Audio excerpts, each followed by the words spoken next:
Welcome everybody to another Beyond Terrain mini lecture. We'll be continuing our discussion on the immune system, kind of putting the nail in the coffin, finalizing it. We're going to be talking about antibodies today. If you're interested in what we do Beyond Terrain, you should go and join the Beyond Terrain community. A great way to support the channel and learn about some of these fundamental concepts, how to implement them into your life, connect with like-minded individuals, so much more. We're at a waitlist right now, so make sure you go join the waitlist. Founding members get a bunch of perks, bonuses, and a locked-in low price, so no reason not to join right off the bat. So link will be down below. Go and do that, and then we'll get into the video. All right, well, obviously, antibodies serve as the foundation for many of our modern fields.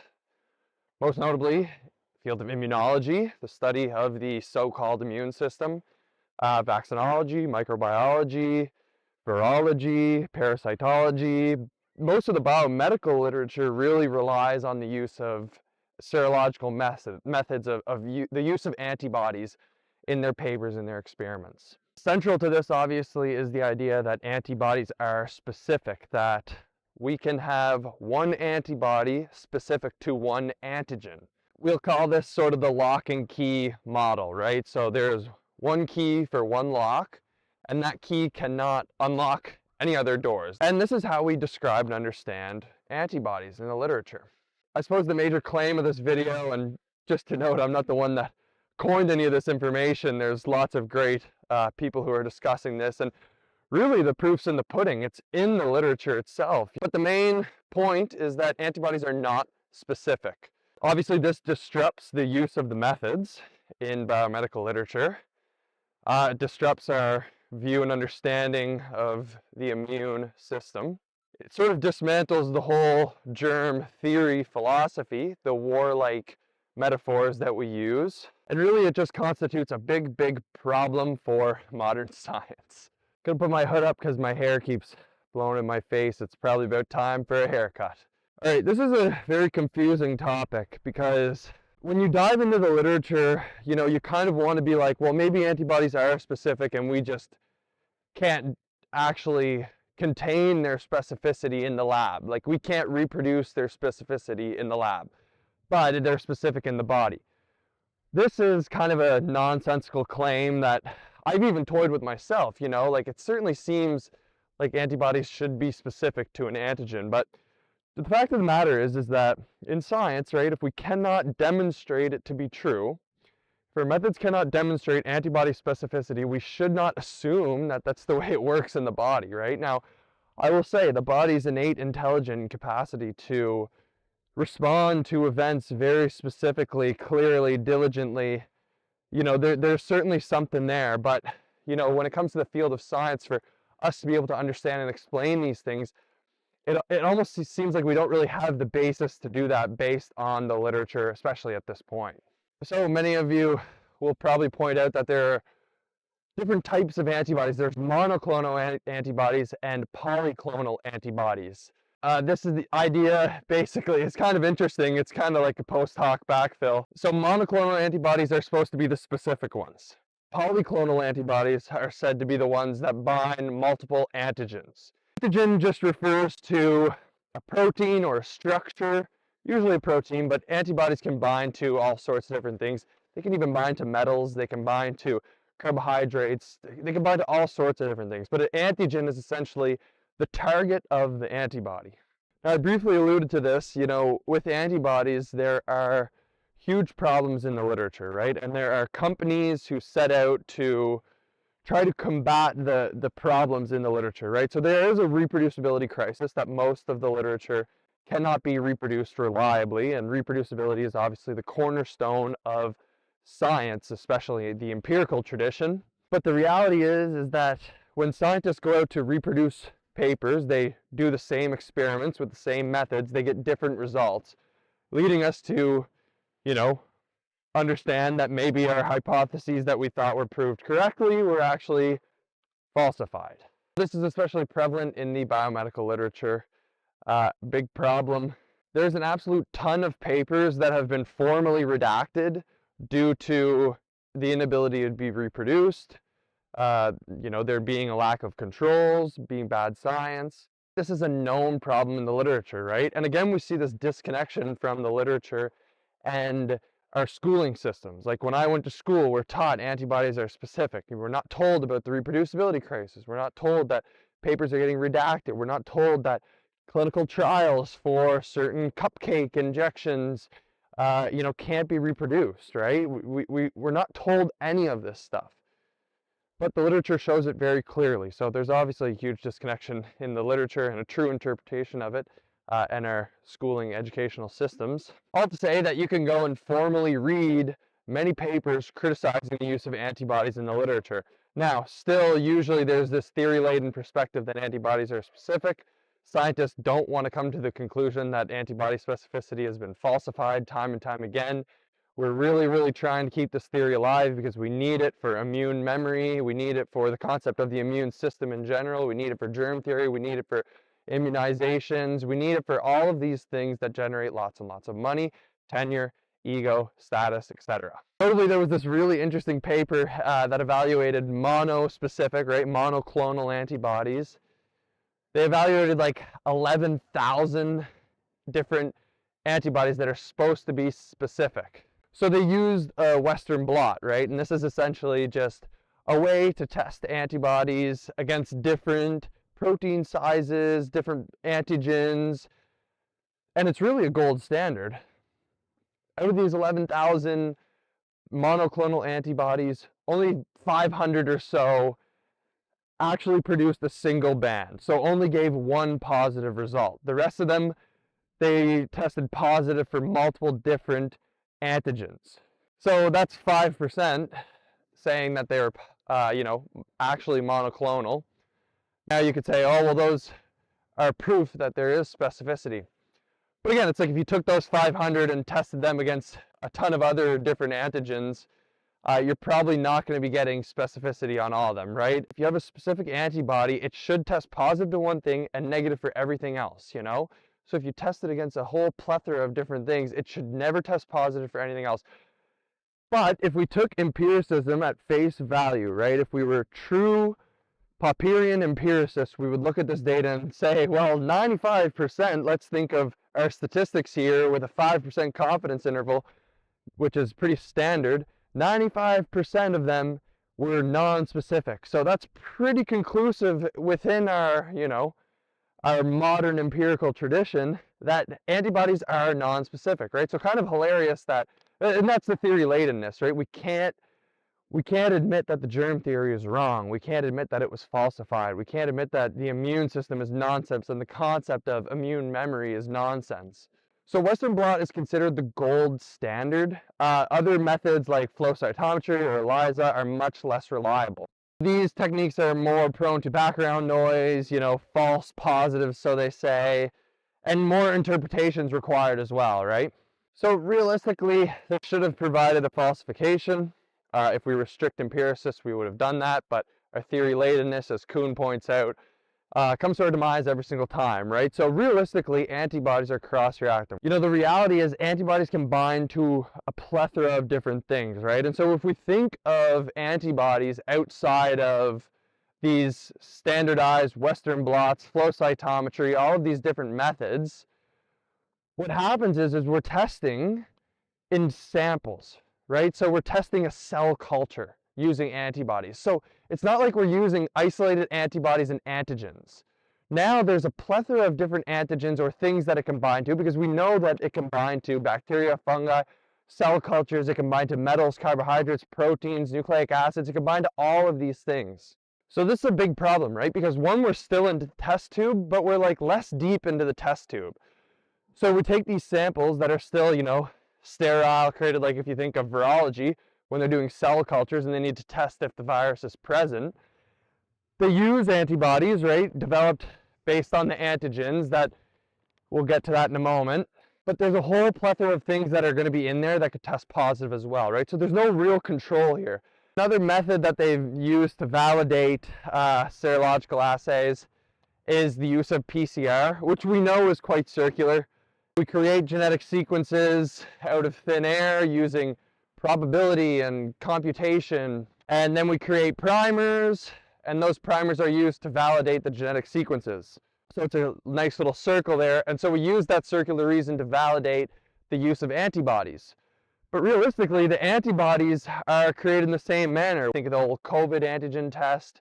You could think of HIV antibody tests, right? You're testing for if there's an immune response or if you're immune. This obviously kind of brings us to our next point here that, you know, there's a huge contradiction with the use of antibodies. Antibodies could signify the presence of an infection, and they can also signify that you're immune to an infection, right? A and not A cannot exist at the same time, right? That's the first principle, the principle of non-contradiction.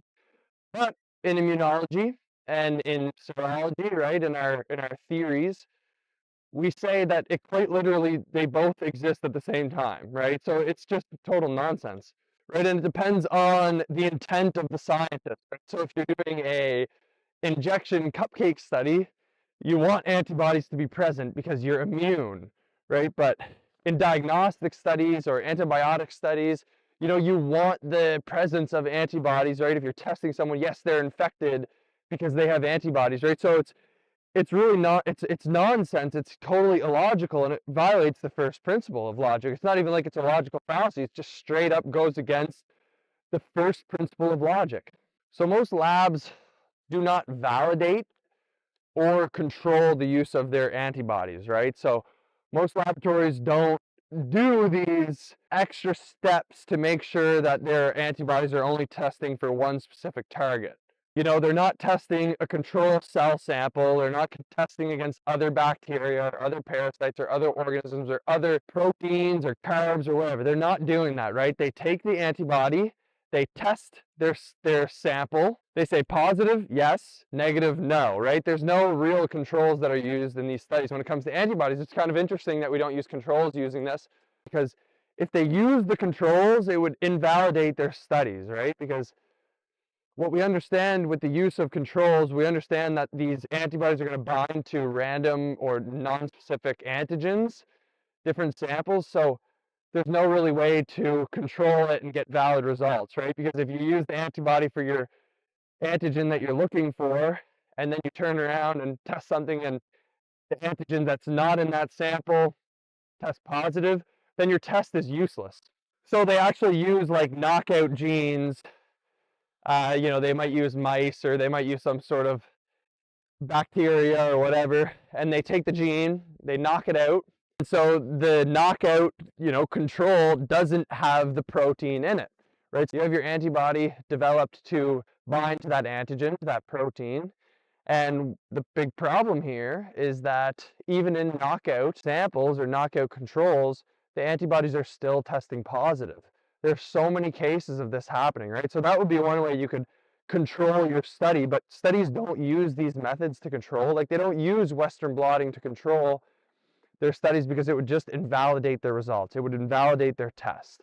Same with PCR, right? If they use PCR in the same fashion where they controlled it and they test a whole bunch of different things with their test, it would invalidate the test, and it would invalidate their results and their conclusions drawn, right? So all they care about is the positive test. They get the positive result that they want, boom, don't worry about it. If it tests negative, negative, negative, they'll say, oh, well, that's a false negative, right? Post hoc backfill. So back to this point of the contradicting antibody statements, right?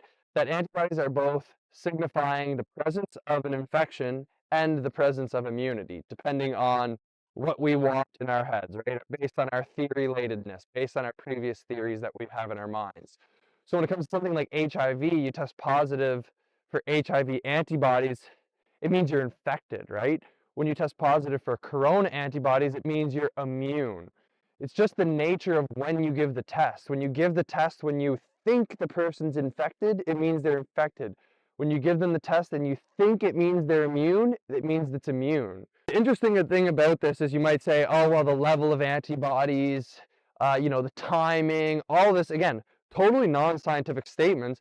The level of antibodies, there's no standard of the amount of antibodies that should be present in a sample that constitutes an infection versus an immunity. This cannot be distinguished. There's not different types of antibodies. And even if there were different types of antibodies, it's not like we can actually demonstrate them to be different, because we do not have reliable methods that allow us to say this is a different antibody than this one, right? We know that antibodies are cross-reactive. We know that they cannot produce reliable results. So there's obviously like a lot of evidence behind this whole idea. Like, it's not just something that's made up. And it goes back to literally the first study done back even kind of before the germ theory really was taken on. It was back with Jenner's smallpox, right? You know, his cupcake, his injectable, he actually used the pus from cowpox lesions. So a different disease, theoretically a different antigen, right? Because it was a different virus, which we know have never been demonstrated to exist. But this antigen, right, this so-called virus, produced antibodies that could protect you from a different species of virus with a different antigen. Again, proving that antibodies are non-specific. And this is still demonstrated in the literature today. Pox viruses have such high cross-reactivity, it's very difficult for studies to distinguish them. One, using electron microscopy. It's also very different to distinguish between them when it comes to serological assays, when it comes to antibody tests, because they say, oh, well, all of them test positive for all of them, right? So having, you know, a smallpox injection protects you from monkeypox and protects you from chickenpox and protects you from all these pox things, right? The diagnostic profiles are similar, and the PCR tests are obviously all constructed on non-purified samples, unconfirmed, unfalsifiable production of these genetic sequences, and it ends up being a nice little circular reasoning there. So the reality of the situation with antibodies, what we're relying on is indirect observations. None of this is direct. We seriously cannot get any further away from reality when it comes to antibodies.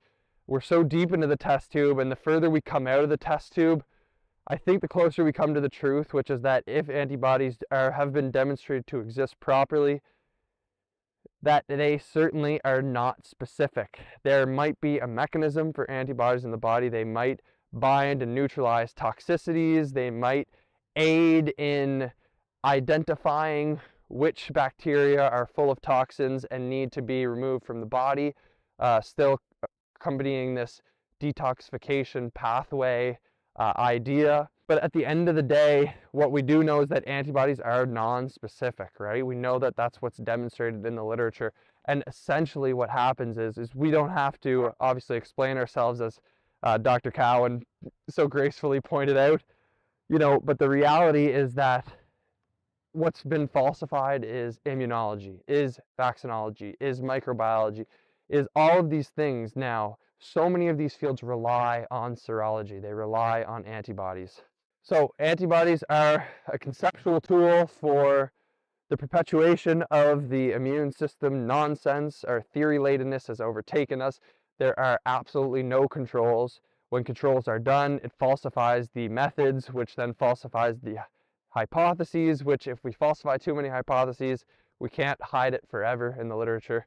And so we would have to come out and say, yep, we don't agree with the germ theory and the immune system nonsense, which obviously will not happen in modern academia. They're too tied to their ideas, their egos, their status, their tenure, their lab funding, all overcomes true science, right? We are dealing with scientistry, the field of science, versus the actual practice, scientody of science. Cross-reactivity is the norm. Antibody specificity has never been demonstrated. So I think the obvious conclusion is that antibodies should not guide diagnosis. They should not guide policies. They should not support as a foundation any field. And any field that relies on antibodies should be able to stand alone without it. Antibodies are truly the biggest problem in science and biomedical literature because so much of their stuff relies on it.